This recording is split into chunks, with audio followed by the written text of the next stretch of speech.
오늘은 세 번째 재앙인 이 재앙에 이어서 우리가 읽은 대로 파리재앙, 네 번째 파리재앙에 대해서 살펴보도록 하겠습니다.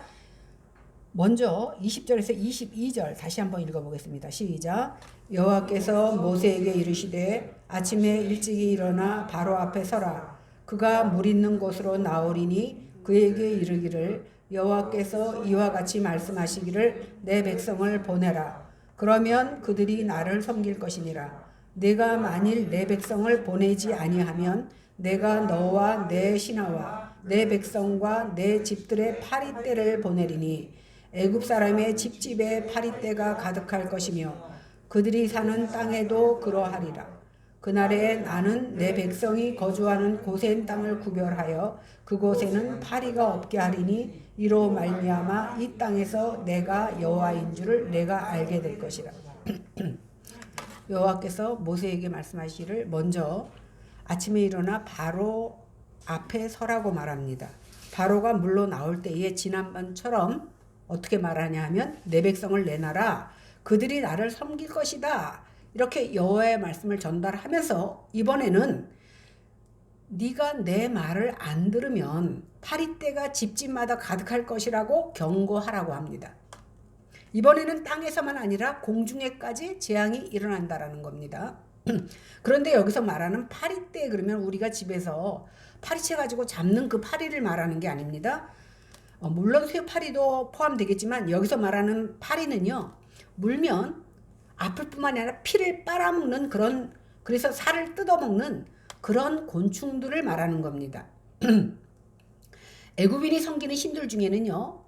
사람의 모습과 같은 파리 모양을 갖고 있는 신이 있어요. 그 이름이 뭐냐면 라라는 신이 있습니다. 파리를 권장하는 신입니다. 그런데 그 신도 그 라라는 파리를 권장하는 신도 이 파리떼 앞에서 속수무책입니다.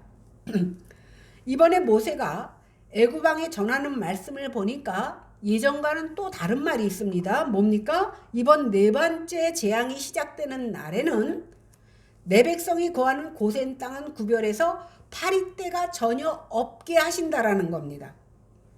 그러니까 이스라엘 사람들이 사는 곳과 애굽 사람들이 사는 곳을 구별시키겠다라는 거예요.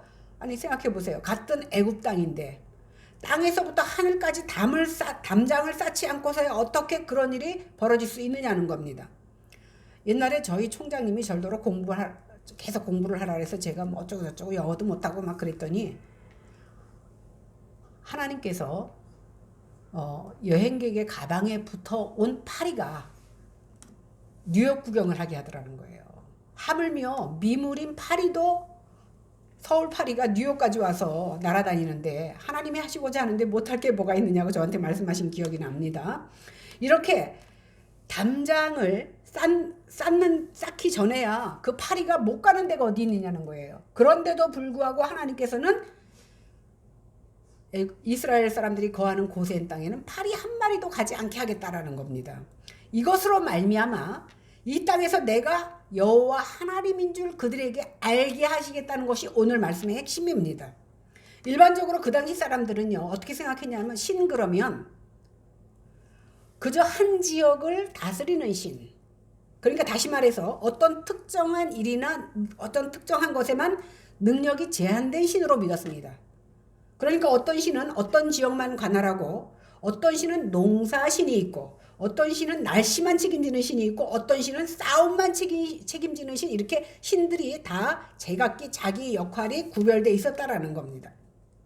그러니까 애굽 왕이 생각하기에 여호와라는 신은요 사람뿐만이 아니라 미물까지도 다 다스린다라는 것을 생각할 때 감히 자신들이 믿고 있던 그 애굽 신은 그 여호와라는 신 앞에 명함도 내밀 수 없겠다라는 생각을 할 정도로 능력 있는 신처럼 느껴진 겁니다. 그러니까 하나님은요 가리는 게 없고 못 가시는 것이 없고 능력에 제한 없이 이것저것 다 모든 일에 능하신 하나님이라는 사실을 오늘 이 파리재앙을 통해서 하나님께서는 애굽과 바로에게 알게 하시겠다라는 겁니다. 23절 24절 한번 보겠습니다. 시작. 내가 내 백성과 내 백성 사이를 구별하리니 내일 이 표징이 있으리라 하셨다 하라 하시고 여호와께서 그와 같이 하시니 무수한 파리가 바로의 궁과 그의 신하의 집과 애굽 온 땅에 이르니 파리로 말미암아 그 땅이 황폐하였더라. 오늘 하나님께서 말씀하셔서 무수한 파리떼가 바로의 궁과 애굽 전역에 가득 차서 그 땅이 황폐해졌는데, 그러나 이스라엘에 거하는 고센 땅에는 한 마리도 없었습니다. 그 땅에는 아무 피해도 없었는데 나머지 땅들만 다 피해받은 정도가 아니라 아까 성경에 보니까 황폐해지기까지 했다라는 겁니다. 그러니까 이번 네 번째 재앙에서 특별히 여호와 하나님께서 보여주시는 것은 뭡니까? 여호와는 자기 백성들에게는 재앙을 일으키지 않고 보호하신다는 사실입니다. 그런데 이렇게 자기 백성을 철저하게 보호하시는 하나님의 능력이 이번 네 번째 파리 재앙에서만 나타나는 것이 아니라 마지막 10번째 재앙까지 계속해서 이어진다라는 사실입니다. 자기 백성을 재앙에서 철저히 보호하시는 이런 하나님이 바로 우리가 믿는 하나님입니다. 그런데 여기서 우리가 궁금한 게 하나 있습니다. 그러면 첫 번째 재앙부터 세 번째 재앙까지는 애굽 사람만 당한 게 아니라 이스라엘 사람도 다 당했잖아요. 그죠? 그때는 왜 그랬느냐는 겁니다. 사실 우리가 이 땅에 사는 동안 고민해야 되는 문제들이 굉장히 많습니다. 크고 작은 문제들이 굉장히 많습니다. 그리고 이 고민으로 인해서 우리 마음속에는 늘 슬픔과 고통이 따르게 마련입니다. 왜 그렇습니까? 그것이 다 우리 안에 있는 죄 때문입니다. 이스라엘 백성들은요, 맨 처음에 200여 년 동안은 노예로 살지 않았어요. 나중에 노예가 됐잖아요. 이렇게 노예로 종노릇을 하면서 그들이 어떻게 살았습니까? 하나님을 섬긴 것보다 오히려 그 백성들이 섬기는 애굽의 우상들을 함께 숭배했다라는 사실입니다. 하나님께 도움을 구하지 않았습니다. 그런 죄 때문에 하나님께서는 이스라엘 백성들에게도 세 번째 재앙까지 허락하신 겁니다. 그래서 그 죄 때문에 하나님의 백성들도 고통과 슬픔을 함께 겪을 수밖에 없었습니다. 두 번째 우리가 생각해야 될 것은 뭐냐면 죄의 그 특성을 생각해 봐야 됩니다. 죄의 특성은 뭐냐면 하나님을 두려워하지 않습니다. 하나님을 두려워하는 자는 하나님만 두렵고 세상 두려워하지 않습니다. 그런데 하나님을 두려워하지 않는 자는 세상을 두려워하는 대신 하나님을 두려워하지 않습니다. 오히려 하나님을 가볍게 여깁니다. 그러니까 하나님만 빼고 다 두려워합니다. 죄의 영향은요, 하나님보다 다른 것을 두렵게 여기는 특성이 있습니다. 여기서 특별히 바로왕이 우리보다 더 완악한 성품을 가졌기 때문에 재앙을 받은 것이 아닙니다. 여기서의 바로왕은 제가 말씀드렸잖아요. 바로도 우리와 똑같은 성정을 가진 사람이야. 그러니까 우리 역시도 마땅히 재앙을 받아야 마땅하지만 여기서 특별히 바로를 지목해서 쓴 이유는 뭐냐면 하나님을 대적하는 사람의 표본으로 바로를 우리에게 보여주고 있는 겁니다. 사람들은요, 자신의 죄로 인해서 하나님의 심판 재앙을 어느 정도 겪어봐야만 정말 하나님이 두려운 분이시라는 것을 깨달을 수밖에 없는 어리석은 인간입니다. 불의한 자와 의로운 자가 세상에서 똑같이 취급을 받는 것 같지만, 이 말까지 들어보니까 불의한 자나 믿는 자나 세상에서 똑같은 취급을 받는 것 같지는 아닙니다. 하나님은 자기 아들을 주셔서 우리를 향하신 하나님의 사랑을 확증해 주셨습니다. 자기 아들까지 내어주시니까 뭘 아끼겠느냐는 거예요. 그러니까 우리를 끝까지 책임지십니다. 어떻게? 우리가 천국에 들어가기까지 우리를 보장해 준다라는 사실입니다. 어쨌든 이 네 번째 재앙부터는 재앙을 받는 쪽, 재앙을 받지 않는 쪽으로 나눠지는 것을 통해서 여호와가 온 세상 중에서 정말 살아계신 하나님이라는 사실을 알게 합니다. 그리고 이를 통해서 바로왕이 아주 분명하게 깨닫게 되는 것은 참으로 모세와 아론의 하나님이 진짜 참 능력의 하나님이시구나 라는 것을 알게 하십니다. 그래서 바로는 자기와 자기 백성은 이 파리 재앙으로부터 고통을 받고 있는데 고센 지역에 사는 그 이스라엘 백성들은 이 파리 재앙으로부터 아무런 고통을 받지 않는 것을 보면서 비로소 하나님에 대해서 어느 정도 인정하게 되고 항복하게 됩니다. 그러면서 뭐라고 말합니까? 25절입니다. 시작. 바로가 모세와 아론을 불러 이르되 너희는 가서 이 백성에게 너희 하나님께 제사를 드리라. 바로의 말이 이제 제사 드리래요. 그런데 제사 드려라. 제사는 드리게 해줄 테니 3일길을 가지는 마라. 이 땅에 그냥 살면서 제사 드려라. 나가지는 말고 그냥 여기서 편하게 살면서 제사 드리라는 겁니다. 이게 바로의 주장입니다. 하나님을 섬기는 삶은 허용해 주겠지만 애굽 땅은 떠나지 말라는 겁니다. 그런데 이러한 바로의 주장이 바로 우리의 주장, 우리가 마음속에 가지고 있는 주장과 똑같습니다. 내가 이 세상 사람들과 다르지 않은 원리와 방식대로 살아가면서 일주일에 한 번 저들과 다르게 교회에 나와서 예배 드리는 것으로 족하다고 생각하는 우리와 똑같다는 겁니다. 그런데 하나님은 이런 식의 예배를 원하지 않습니다. 도리어 가증히 여긴다고 말씀하셨습니다. 그러므로 우리의 신앙이 단지 이 땅에서 발붙이고 사는 동안에 이 땅에서 잘 살기 위한 방편으로 드려지는 예배라면 그것을 하나님은 기뻐하지 않는. 그래서 이러한 바로의 제안에 대해서 모세의 반응이 어떠합니까? 거절합니다. 어떻게 거절하나 볼까요? 26절, 27절입니다. 시작. 모세가 이르되 그러함은 부당하니이다. 우리가 우리 하나님 여호와께 제사를 드리는 것은 애굽 사람이 싫어하는 바인즉 우리가 만일 애굽 사람의 목전에서 제사를 드리면 그들이 그것을 미워하여 우리를 돌로 치지 아니하리이까. 우리가 사흘길쯤 광야로 들어가서 우리 하나님 여호와께 제사를 드리되 우리에게 명령하시는 대로 하려 하나이다. 모세는 바로에게 그것은 안 된다. 그러면서 왜 안 되는지를 알아듣도록 설명합니다. 우리가 짐승을 잡아서 제사를 드리면 그러면서 예배를 드리는데 그러면 애굽인들이 그 제사를 가증히 여겨서 우리를 미워하게 되고 미워하다 보니까 우리를 돌로 쳐서 죽이지 않겠느냐는 겁니다. 그러므로 이곳에서 제사를 지낼 수 없다라고 말합니다. 애굽인들은요. 왜 가증히 여기냐면 갖가지 동물들과 곤충들을 자신의 신으로 삼고 있잖아요. 예를 들어서 황소는 아피스 신에게 구별되어 있어요. 그 다음에 암소는 아시스 신에게, 수양은 아몬 신에게, 이런 식으로 다른 것들도 아까 그 파리도 신이 정해져 있잖아요. 이런 식으로 각자 짐승과 곤충을 어떤 관할하는 신이 있어서 그것을 관할하고 있단 말이에요. 그런데 자신들이 섬기는 신을, 그 아피스 신을, 송아지를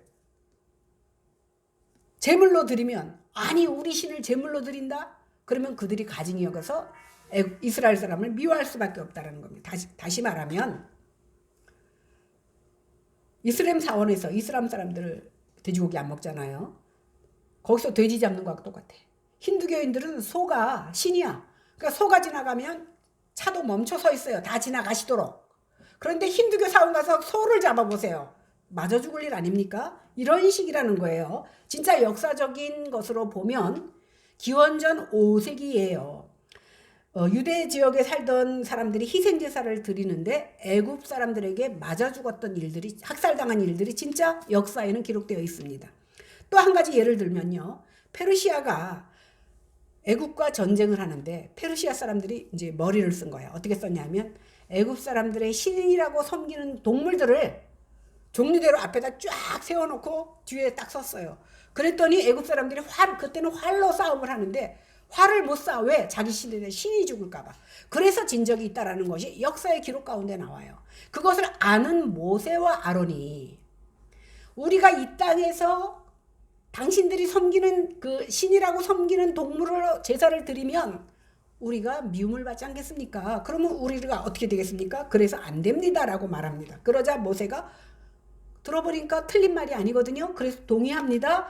그러면서 하는 말이 28절입니다. 읽어보세요. 시작. 바로가 이르되 내가 너희를 보내리니 너희가 너희의 하나님 여호와께 광야에서 제사를 드릴 것이나 너무 멀리 가지는 말라. 그런즉 너희는 나를 위하여 간구하라. 그러니까 자끔 이제 안 된다고 하니까 이제 타협이 들어오는 겁니다. 하나님께서는 모세를 보내시면서 이스라엘 백성들이 출애굽하여 시내산에 가서 나를 섬기라 이렇게 말씀하셨어요. 그런데 시내산까지는 애굽에서 걸어서 3일 길이에요. 그래서 3일 길을 가게 해달라고 말한 거거든요. 이렇게 이스라엘 백성들이 시내산까지 나가야 되는데 바로가 뭐라 그럽니까? 가라. 그런데 3일 길까지 갈 거 뭐 있냐? 그냥 애굽만 나가서 가까운 데서 제사를 드려라. 이렇게 이스라엘 백성들로 하여금 타협하도록 말합니다. 시내산까지 가지 말고 애굽 가까운 데 가서 예배하라는 겁니다. 그리고 거기다가 또 한 가지, 우리가 마음이 약해지는 건 뭐예요? 나를 위해서 기도해달라 그러면 우리 마음 약해지잖아. 오늘 바로가 그때 그걸 써먹는 거예요. 그리고 나를 위해서 기도해달래, 하나님 앞에. 이것은 모세와 이스라엘 백성들이 적당히 타협하며 하나님을 섬길 것을 요구하는 겁니다. 교회 가지 마라, 이거보다 더 무서운 게 뭐예요? 교회 가라 그러면서 세상과 타협하도록 만드는 거예요. 오늘만 안 가면 되지 않냐. 똑같은 말씀입니다. 사실 하나님께서 이스라엘 백성들을 출애굽시키는 목적이 뭡니까? 하나님을 예배하게 하기 위해서 출애굽시키는 거예요. 여호와께서 이스라엘 백성들로 하여금 출애굽의 역사를 이루시는 것은 믿음의 조상 아브라함과 창세기 15장에서 약속하신 그 언약을 이루시기 위해서 너희 이스라엘 백성들이 타국에 가서 400년 동안 고생하다가 하나님께서 징치해서 그것을 나오게 된다고 이미 다 언약해 놓으셨습니다. 하나님께서는 이 언약을 따라서 이스라엘 백성들로 하여금 출애굽의 역사를 이루게 하시는데, 이 출애굽의 역사를 통해서 이스라엘 백성을 자기 백성 삼으시고 그들로 하여금 하나님을 예배하고 섬기게 하겠다. 이것이 바로 출애굽을 시키는 목적입니다. 하나님께서 반복해서 내 백성을 내놓아라, 내보내라, 그들이 나를 섬길 것이다 라는 말씀을 지금 계속해서 말씀하고 있잖아요. 이 말씀을 계속해서 하는 건 뭐예요? 출애굽의 목표가 이스라엘 백성들이 나와서 내 백성이 되고 내 백성들이 그를 섬길 것이다 라는 것을 이스라엘 백성들과 애굽과 바로에게 각인시켜주고 있는 거예요. 귀에 못이 박히도록 계속해서 반복해서 말하고 있지 않습니까? 그러나 세상은, 바로는 이것을 허용하지 않습니다. 그리고 출애굽하여 나오는 백성들 역시 사실은 나가서 예배드려야 되는 이 성도들 역시 목표가 그게 아니야. 당장 노예된 것에서 구원받는 것, 탈출하는 것이 이스라엘 백성들에게도 목표였습니다. 그러다 보니까 우리의 최종 목표가 얼른 나가서 하나님만 섬기고 하나님을 예배하는 것이 목표여야 되는데, 이스라엘 백성 역시도 뭐예요? 바로와 다르지 않아. 그냥 여기서만 탈출하는 것, 이것이 바로 목표가 됐던 겁니다. 그러다 보니까 출애굽 과정에서 요만한 일만 생기면 어떻게 해요? 불평하고 원망합니다. 이것은 하나님을 섬기기보다 자신들의 구원과 안위가 우선되었기 때문입니다. 하나님께서는 자기 백성을 구원하시는 것은 분명히 나를 섬기기 위해서라고 말씀해 주셨음에도 불구하고, 이것이 궁극적인 목표가 됨에도 불구하고 우리는 하나님의 생각과 다르다는 겁니다. 그러니까 인생의 궁극적인 목적이 무엇인지를 알고 하나님을 섬겨야 되는데, 당장 내 눈앞에 보이는 문제를 해결하고 그것의 평안을 위하여 섬기고 있는 우리의 모습과 다르지 않다라는 겁니다.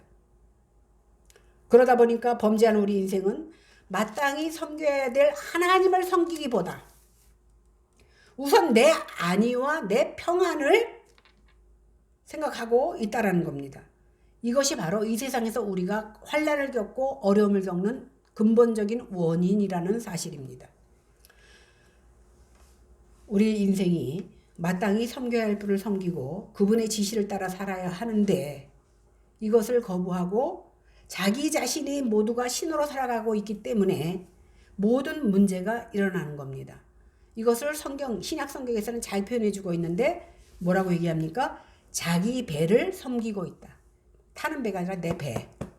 내 탐욕, 내가 먹고 살기 위해서 그것을 신으로 삼고 있다는 겁니다. 그래서 빌립보서 3장 18절 19절에 보니까 내가 여러 번 너희에게 말하였거니와 이제도 눈물을 흘리며 말하노니 여러 사람들이 그리스도 십자가의 원수로 행하느니라. 저희의 마침은 멸망이요 저희의 실은 배요 그 영광은 저희의 부끄러움이 있고 땅의 일을 생각하는 자라. 이렇게 사도 바울은 말했습니다. 바울은 십자가의 원수로 행하지 말라고 오늘 눈물로 호소하고 있는 겁니다. 그러면서 너희의 신이 배라고 지적합니다. 곧 자기 욕망의 노예가 되어서 그 욕망에 따라 사는 것, 이것이 바로 내 배를 신으로 삼고 사는 겁니다. 이것이 바로 허물과 죄로 죽은 자의 모습이라고 성경은 증거합니다. 그러므로 예수님을 믿고서 구원을 받는다는 것은 내 욕망의 노예로 사는 것이 아니라 예수 그리스도의 종으로 살아야 된다라는 것을 우리에게 말씀해 주고 있습니다. 그러므로 구원이란 자기를 섬기는 게 아닙니다. 자기의 구원을 위해서 나아가는 것이 아니라, 여기서 말하는 구원은 영원의 구원을 말하는 게 아니에요. 하나님을 섬기는 것이 목표가 되어야 됩니다. 이러한 방향이 바르게 설정되어 있지 않으면 결국 내 안위와 내 구원에만 목표를 두고 살 수밖에 없는 겁니다. 그러므로 우리의 구원이 목표가 아니라 우리의 구원이 목표가 아니라 하나님을 섬기는 것이 목표가 되어야 된다는 사실입니다. 그래서 오늘 하나님께서 이스라엘을 출애굽시키는 이유 역시도 마찬가지입니다. 오늘 출애굽기 3장 12절에 보니까 하나님께서 모세에게 이스라엘 백성을 애굽에서 인도하여 내사 이 시내 산에서 나를 섬기리라고 말씀하셨습니다. 그러므로 모세가 바로에게 말할 때마다 우리가 가서 하나님께 제사를 드려야 된다라고 반복해서 말하고 있는 겁니다. 그런데요, 이스라엘 역사를 쭉 보면 이제 출애굽해, 나중에는 출애굽하잖아요. 출애굽해서 그들이 어떻게 삽니까? 하나님을 제대로 섬기지 못합니다. 그러면 하나님께서 막대기 드셔. 내 자식이 말 안 들 때 맨 처음엔 좋은 말로 하죠. 그 다음에 목소리가 커지죠. 그 다음에 몽둥이 듭니다. 그 몽둥이가 어떻게 나타납니까? 이방 민족을 통해서 이스라엘을 칩니다. 그러면 이스라엘이 멸망당합니다. 이것을 통해서 이스라엘 백성들이 하나님의 말씀에 순종하지 않을 때 우리는 그냥 생각하기에 이웃나라가 우리를 쳤구나라고 생각하지만 하나님이 몽둥이를 드셨다라는 사실입니다. 그러므로 우리가 하나님을 섬기는 것이 무엇을 위한 섬김인지 나 자신한테 심각하게 물어야 될 줄로 압니다. 내가 하나님을 섬기면 이것도 받을 수 있고 저것도 얻을 수 있는 것 때문에 섬기게 된다면 결국은 하나님을 내 구원을 위한 도구로 전락시켜 버리고 만다라는 사실입니다. 우리가 이제 반려견 키우는 거 보잖아요. 그리고 요즘 걸으려고 나가면 개들 많이 데리고 나와요. 개 중에는 아주 이쁜 개들도 많아. 귀도 반똑 잘랐더라고. 거기다 또 염색까지 해서 핑크색으로. 꼬리도 딱 잘랐고 안에는 동그랗게 해서 또 염색까지 해서 이쁘게 하고 다니는 거 봤어요. 그런데요, 이 반려견을 먹이고 입히고 목욕비도 3만 원인가 그래요. 목욕시키고 꾸미는데 돈 들잖아요. 그것이 그 강아지를 위해서 쓰는 겁니까? 강아지가 이렇게 언제 해달라 그런 적 있어요. 나 귀 좀 잘라주세요. 우리도 옛날에 개 기를 때 꼬리를 잘라야 되는데 어떤 분이 가르쳐 주더라고. 꼬리를 고무줄로 챙챙 묶어놓으면 그것이 썩어서 뒤가 떨어져. 그렇게 해본 적 있어요. 근데 내가 이 설교 준비하면서 가만히 생각해보니까 그 강아지가 얼마나 꼬리가 떨어져 나갈 때까지 얼마나 아팠겠어요. 개 생각 안 해. 내 생각 때문에 꼬리를 자른 거지. 개가 언제 자기 멀쩡한 꼬리 잘라달라고 그랬어요? 우리가 이쁘게 내 만족을 위해서 개 꼬리도 자르고 개 귀도 자르고 염색도 시키는 거잖아요. 개는요, 염색을 하든 말든 먹기만 잘 먹으면 좋은 거 아니에요. 이런 것을 볼 때 결국은 내 만족 때문에 하는 거거든요. 결국 내 기쁨 때문에 하다가 내가 만족이 안 되면 버릴 수도 있는 거야. 마치 우리가 하나님을 섬길 때 애완견을 가꾸듯이 하면 안 된다라는 거예요. 내 만족을 위해서 하나님도 나한테 맞춰서 섬기면 안 된다라는 것을 오늘 말하고 있는 겁니다. 그렇다면 우리가 지금 하나님을 섬기는 것조차도 마땅한 일로서 마땅히 섬겨야 될 줄 알고 섬기고 있느냐는 겁니다. 아니면 내가 교회 나오면 마음의 평안을 얻고 뭔가 만족을 얻고 위로를 받기 위해서 섬기고 있느냐는 겁니다. 아니면 내가 그래도 교회 나와야 구원받는다니까 나와야지라고 하는 마음으로 섬기고 있습니까? 마음에 계산을 하면서 조건을 따져서 섬긴다면 이것은 제대로 하나님을 섬기는 것이 아니라는 겁니다.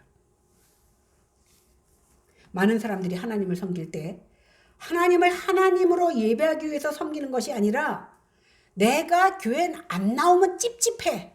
나와야 내 마음이 편하니까 교회 나온다고 한다면 이것도 잘못됐다는 겁니다. 심지어 하나님을 섬기지 않으면 뭔가 나쁜 일이 생길 것 같아서 나오는 사람도 있습니다. 11조 안 하고 주일 성수 안 하면 뭔가 나한테 어떠한 일이 생길까봐 두려워하는 마음 가지고 나오는 사람도 있습니다. 이것은 결코 올바로 섬기는 게 하나님과 타협하는 겁니다. 결국은 보이지 않는 타협을 하는 겁니다. 이런 식의 섬김은 다시 말해서 우리가 옛날에 그 모래 갖고 장난할 때 헌집, 죽게, 새집 따오 하는 거하고 똑같아요. 하나님, 내가 요만큼 해드렸으니까 하나님 나에게 복 주세요. 내가 요만큼 해드렸으니까 나를 지켜주세요라는 흥정하는 섬김이 된다라는 사실입니다. 오늘 바로가 오늘 이스라엘 백성한테 말한 거 흥정하고 있는 거고 타협하라고 말하고 있는 겁니다. 그런데 오늘 우리가 믿는 하나님이 아주 번번하게 이러한 하나님으로 전락하고 있다는 사실입니다. 그러다 보니까 많은 사람들이 교회 나간다, 예수 믿는다 그러면서도 항상 하는 말이 뭡니까? 그래, 종교 하나쯤 갖고 있는 거 좋지. 그런데 너무 깊이 빠지지는 마라. 세상과 적당히 타협하면서 남한테 욕 먹지 않을 만큼 생활하면서 교회 나가라는 겁니다.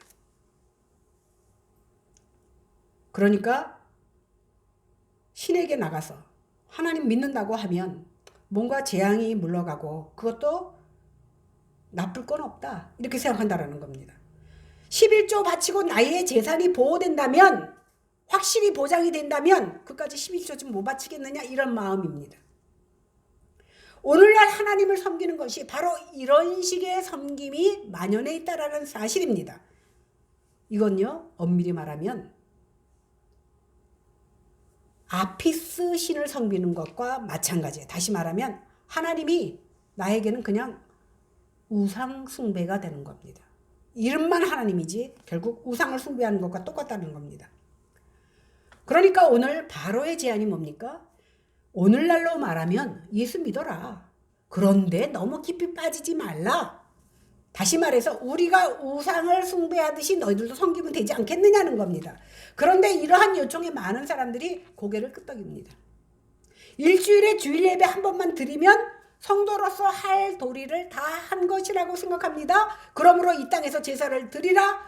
제사를 드리러 가되 너무 멀리 가지 말라는 이 소리가 바로의 소리가 아니라 바로 우리 속에 있는 마음이라는 거예요. 바로의 그 타협하는 마음이 우리의 마음과 일치가 된다라는 소리입니다. 우리 안의 소리예요. 바로의 소리가 아니라는 겁니다. 이러다 보니까 우리가 하나님을 섬기는 것에 있어서 적당히 거래하고 교회 와서 적당히 눈도장 찍고 가면 하나님이 인정해 주실 거라고 믿는 겁니다. 그런데 하나님은 이러한 모든 행태를 어떻게 여기신다? 가증히 여기십니다. 왜? 우리는 속일 수 있어. 사람끼리는 속일 수 있어. 그러나 하나님의 눈은 속이지 못합니다. 이러한 제사를 이사야 선지자는 이사야 66장 3절 4절에서 이렇게 말합니다. 소를 잡아 드리는 것은 살인함과 다름이 없이 하고 어린 양으로 제사 드리는 것은 개의 목을 꺾음과 다름이 없이 하며 드리는 예물은 돼지의 피와 다름이 없이 하고 분향하는 것은 우상을 찬송함과 다름이 없이 행하는 그들은 자기의 길을 택하며 그들의 마음은 가증한 것을 기뻐한즉 나 또한 유혹을 그들에게 택하여 주며 그들이 무서워하는 것을 그들에게 임하게 하리니 이는 내가 불러도 대답하는 자가 없으며 내가 말하여도 그들이 듣지 아니하고 오직 나의 목전에서 악을 행하며 내가 기뻐하지 아니하는 것을 택하였습니다. 제사 드릴 때 소 드려요. 양 드립니다. 피를 번제단에 뿌립니다. 근데 하나님 뭐래요? 너 살인했어.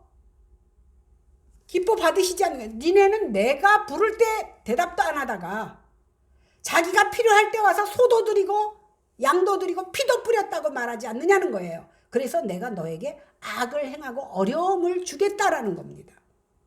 왜? 진심이 없는 예배, 진심이 없는 제사를 나는 가증히 여긴다라는 말씀입니다. 그러면 하나님에 대한 우리의 제사가 어떤 제사여야 되며 우리의 예배가 어떤 예배여야 되는 겁니까? 신명기 6장 4절 5절에 보니까 우리 하나님 여호와는 오직 하나인 여호와시니 너는 마음을 다하고 성품을 다하고 힘을 다하여 내 하나님 여호와를 사랑하라고 했습니다. 그러니까 오늘 바로가 요구하듯이 멀리 가지 말고 적당히 타협하며 예배하는 것이 곧 자신의 기쁨과 자신의 불행을 방지하기 위하여 액땜식으로 예배를 드리는 것이 얼마나 엉터리 예배인지를 말하고 있는 겁니다. 하나님께서는 바르게 예배하는 자를 찾습니다. 그러면 어떻게 예배하는 자가 바르게 예배하는 것인지를 신약성경 요한복음은 말하고 있습니다. 4장 23절 24절에 보니까 아버지께 참되게 예배하는 자들은 영과 진리로 예배할 때가 오나니 곧 이때라. 아버지께서는 자기에게 이렇게 예배하는 자들을 찾으시느니라. 하나님은 영이시니 예배하는 자가 영과 진리로 예배할지니라. 이 말씀은요, 예수님께서 사마리아 오물가의 여인과 나눈 대화 중에 한 말씀입니다. 그 사람들은 어떻게 생각했어요? 사마리아에서는 성전이 없었잖아요. 예루살렘에 가야 성전이 있잖아요. 그러니까 그는 예배하는 장소와 시간에 대해서 말했습니다. 그런데 하나님께서는 뭐라 그래요? 예수님께서는 예배하는 것은 장소와 시간이 문제가 아니다. 영과 진리로 예배할 때가 오는데 참된 예배는 마음을 다하고 성품을 다하고 힘을 다하여 하나님을 사랑하고 내 이웃을 사랑하는 것 같이 사랑하는 것이 바로 참된 예배다라고 말씀하시면서 그것을 이루신 것이 바로 십자가 위에서 예수님께서 죽으신 것을 말씀하고 계시는 겁니다. 구약의 핵심인 마음과 생각과 뜻을 다 드린 것이 어떻게 나타나요? 예수님께서 십자가에서 돌아가신 것으로 나타난다는 겁니다. 이것이 바로 영과 진리로 드린 예배입니다. 오늘날 우리의 예배란요, 이렇게 십자가에서 죽으신 예수님을 믿는 것입니다. 예수님을 믿지 않는 상태에서 소를 잡고 양을 잡고 11조가 아니라 10의 10조를 드린다고 한들 하나님께서 그것을 기쁘게 받으실 거라고 여기지 말라는 거예요. 어떤 사람들 많이 나와서 자랑하죠.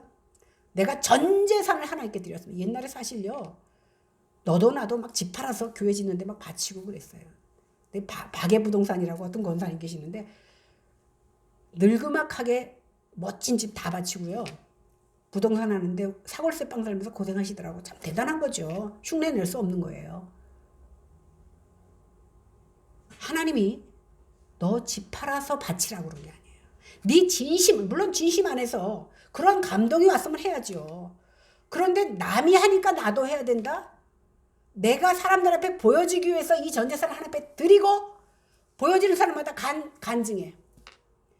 내 저 2층 집 수십억 하는 집을 하나님 앞에 드렸다. 그리고 나는 사골수방에서 이렇게 고생하고 있는데 그것도 감사하다. 그러나 살면서 이것이 원망이 된다면 진정으로 드린 것이 아니지 않느냐는 거예요.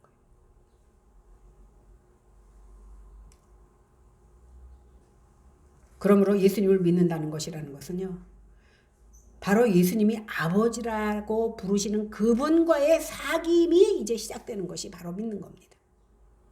이것을 위해서 예수님께서 십자가를 지시고 온전한 제사를 드리신 겁니다. 십자가 위에서 온전한 제사를 드림으로 더 이상 우리가 제사를 드릴 필요가 없어진 겁니다. 그러므로 예수님을 믿는 사람은 아버지를 사랑하고 그의 부르심을 입은 이웃을 사랑하기를 힘쓰는 것이 우리의 삶의 예배가 되어야 된다는 겁니다. 그러므로 너무 멀리 가지 말라고 하는 것은 바로의 말이 아니라 바로 우리 안에 들려오는 예배를 방해하는 사탄의 목소리인 줄 알고 어떻게 해야 돼요? 물리쳐야 되는 겁니다.